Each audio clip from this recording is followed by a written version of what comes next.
कहानी की शुरुआत सूरज की किरणें से होती है जो शहर की सड़कों पर रोशनी फैला रही थीं। सूखे पेड़ की टहनियां दीवारों के पीछे से झांक रही थीं।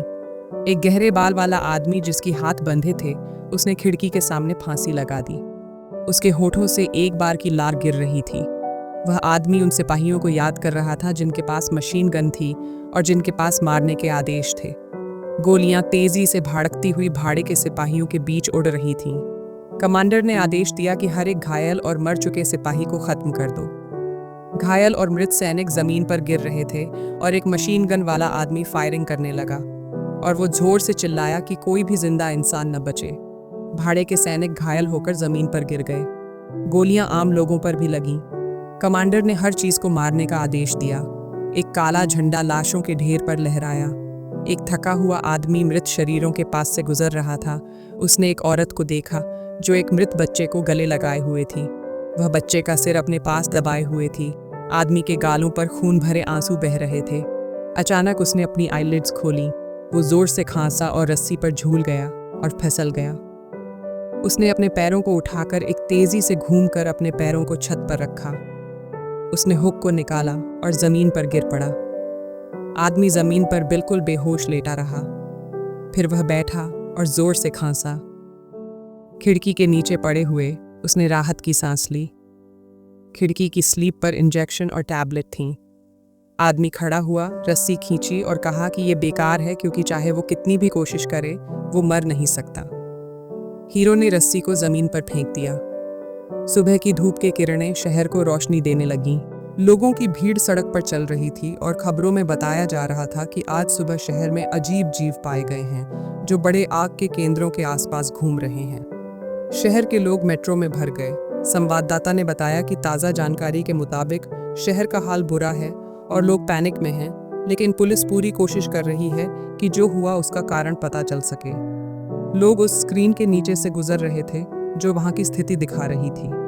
प्रेजेंटर ने कहा कि सरकार यह आश्वासन देती है कि सब ठीक हो जाएगा और निवासियों को जल्द ही एक आश्रय में शरण लेने का मौका मिलेगा। गाड़ियां एक छोटे से जाम में फंस गई थीं।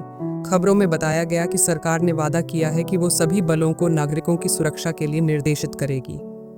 शहर के लोग दुकान के अंदर चल रहे थे। एक आदमी ने अपनी जेब को छुआ। उसने अपना सिर झुका लिया। हीरो ने शेल्फ पर एक सफेद बोतल की तरफ हाथ बढ़ाया। आदमी ने एक पानी की बोतल ली। अचानक पूरे कमरे में मदद के लिए चिल्लाने की आवाज सुनाई दी। लोग डर के मारे भागने लगे। हीरो ने मुड़कर देखा कि क्या हो रहा है और उसने लोगों को नोटिस किया और दर्शकों बनकर उन्हें देखता रहा। लोग भागते हुए जमीन पर गिर पड़ा। उसके बाद अनजान जीव उन पर हमला करने लगे। एक ग्राहक उठने में कामयाब रहा और मदद के लिए चिल्लाते हुए भाग गया। वह आदमी चुपचाप ये सब देख रहा था। जैसा कि एक दानव का पंजा औरत के चेहरे के पास आया। दानव लोगों को चीर रहे थे। हीरो ने उनकी ओर घूरते हुए सोचा कि ये किस तरह के जीव हैं और क्या वो कल लिए गए ड्रग्स के कारण भटकाव में हैं। दानव ने ऊंची कूद लगाई और जोर से गरजने लगा। उनमें से एक ने अपना चाकू सिर के ऊपर उठाया और जोर से चीखते हीरो पर वार किया।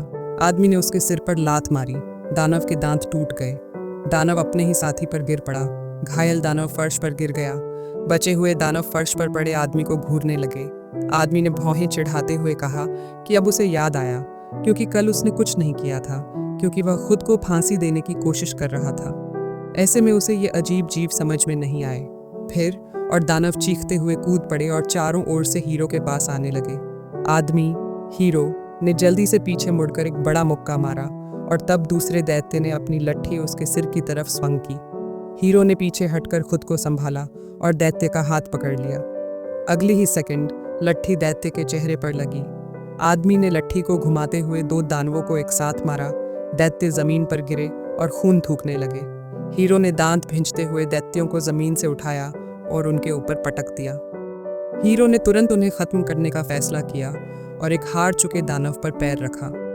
आदमी ने चाकू को घुमाया और चाकू अपने हाथ में लेकर उसने उसे उल्टे तरीके से पकड़ा और कहा कि वो काफी समय से सोच रहा था कि खुद को कैसे मार ले। वो गुस्से में भ्रुकुटी तानकर बोला कि वो इस जगह पर मरना नहीं चाहता। फिर हीरो ने चाकू अपने दुश्मन की तरफ घुमाया। पूरे स्टोर में वार की धीमी आवाजें गूंज उठीं। आदमी बिखरे सामान के बीच खड़ा था। उसने दानव की तरफ पीठ की और देखा कि पूरी तबाही मची हुई है। सोचते हुए कि ये सब अचानक हो गया, लगता है इस दुनिया का अंत आ गया। सीन एक युवा लड़का पर बदलता है और वो बैट को दोनों हाथों से पकड़कर उसे लहराते हुए मॉन्स्टेरो से लड़ा रहा था। वो जोर से चिल्ला रहा था और मॉन्स्टरों को भागने के लिए डराने की कोशिश कर रहा था। लड़के ने अपने दांतों को भींच लिया और सोचने लगा कि ये किस तरह का मॉन्स्टर है। एक मॉन्स्टर ने अपना मुंह खोला और जोर से चिल्लाया। लड़के को स्कूल की बातें याद आईं और उसने इस ट्रेनिंग को छोड़ने का पछतावा किया। उसके दिमाग में कोच की आवाज़ गूंजने लगी, जो कह रहा था कि इस समय शुआन कहाँ है। एक छात्र की आवाज़ सुनाई दी जिसने कहा कि उसे बुखार महसूस हो रहा है और वो घर चला गया। कोच ने कहा, मुझे ये बकवास मत बताओ, उसे अभी यहाँ बुलाया। शुआन ने अपना बैग फेंस के ऊपर फेंक दिया। जैसे ही वो बाहर आया, उसने जोर से गालियां दी। लड़के ने स्कूल की तरफ पीछे मुड़कर देखा और कहा कि तुम्हारे अंकल को अच्छे आराम की ज़रूरत है और सब लोग बहुत मेहनत कर रहे हैं, इसलिए वो लोग कल मिलेंगे। बादल सूरज को ढलने के आसमान में तैरने लगे। उस नौजवान ने तय किया कि उसे इंटरनेट कैफ़े के सामने खुद को फ्रेश करना है। अचानक वो इन याद से बाहर आया जो एक झटके की तरह थी। उसे धक्का देकर पीछे फेंक दिया गया और वो एक स्टैंड से टकरा गया और बैट उसके हाथ से गिर गया। शुआन ने अपने सिर को पकड़ लिया और मॉन्स्टर्स उस पर झपटा। शुआन ने डरते हुए पीछे मुड़कर देखा जब उसे उस आदमी की आवाज़ सुनाई दी। आदमी ने एक मॉन्स्टर की तरफ मुड़कर उसे चेहरे पर मारा। मॉन्स्टर अपने साथी से टकराया। हीरो तेजी से उनकी तरफ भागा।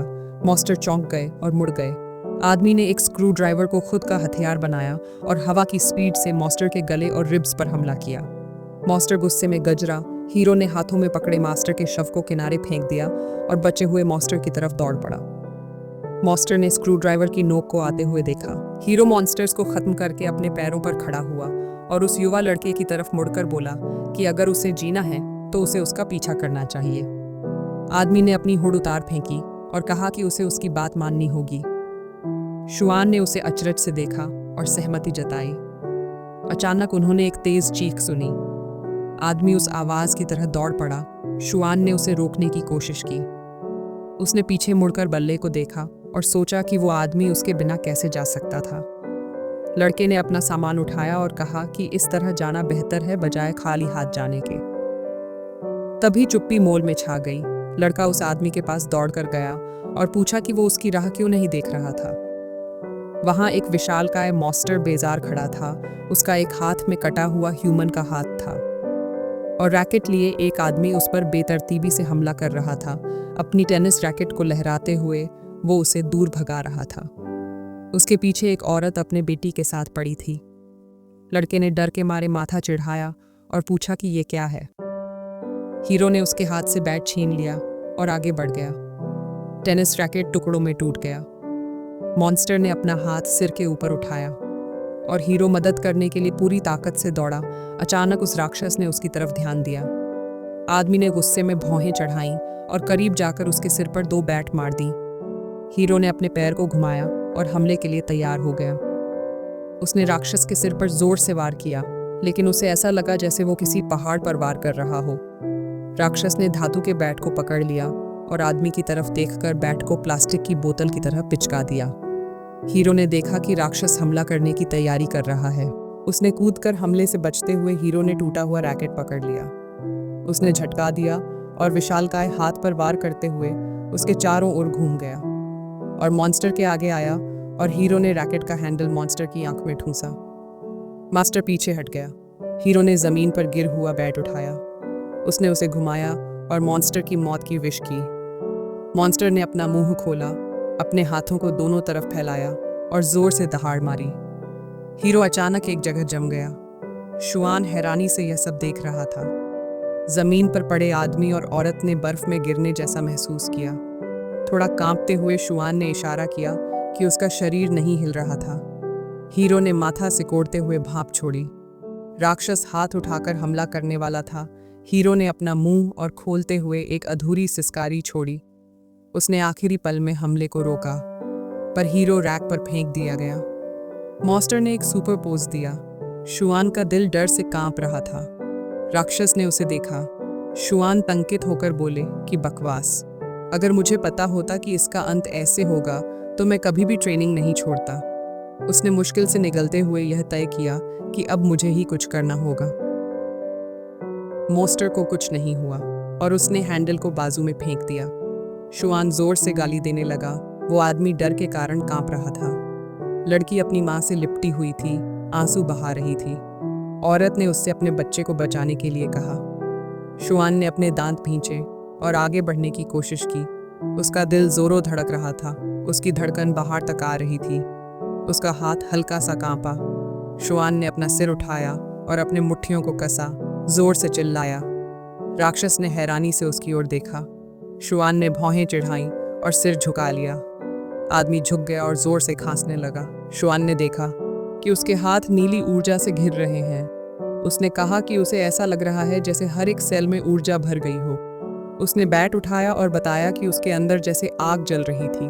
उसने दांत पीसे और गुस्साए मॉस्टर की तरफ देखा। बोला कि शायद इसी हालात में वो उसे हरा सकता है।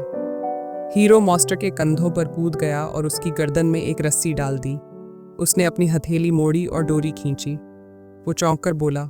मास्टर जोर से सांस लेने लगा। राक्षस ने भागने की कोशिश की। हीरो ने अपने दांतों को पीसते हुए कहा कि वो अभी भी प्रतिरोध कर सकता है। हीरो ने अपना पलटा और डोरी को और टाइटर खींच दिया। गुस्से में उसकी भौहें सिकुड़ गईं। उसने शुआन को बुलाया और पूछा, क्या वो अभी भी बेहोश है और क्या उसने दिखाने के लिए बैट उठाया। शुआन ने अपने एक हाथ से हैंडल को पकड़ा और गालियां दी। शुआन ने बैट को अपने सिर के ऊपर उठाया और जोर से चिल्लाया। उसने उस मॉस्टर पर हमला कर दिया। नीला रक्त चारों ओर फैल गया। दुकान के बीच घायल और मरे हुए शरीर पड़े थे। वहाँ कुछ मॉस्टर की लाशें भी पड़ी हैं और कूड़ा हर तरफ बिखरी हुआ है। प्लीज़ सब्सक्राइब करना ना भूले और कमेंट भी।